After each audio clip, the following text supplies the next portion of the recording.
أعوذ بالله من الشيطان الرجيم.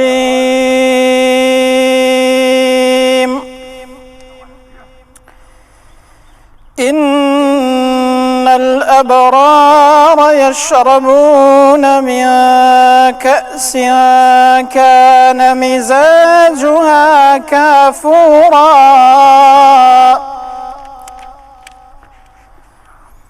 عينا يشرب بها عباد الله يفجرونها تفجيرا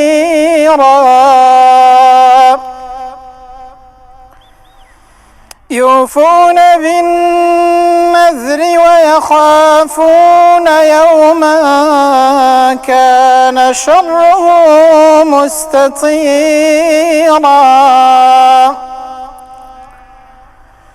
ويطعمون الطعام على حبه مسكينا ويتيما وأسيرا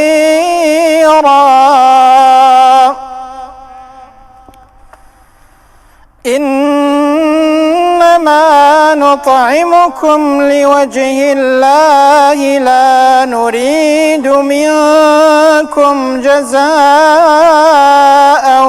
ولا شكورا إنا نخاف من ربنا يوما عبوسا قمطريرا فوقاهم الله شر ذلك اليوم ولقاهم نضرة وسرورا وجزاهم بما صبروا جنة وحريرا.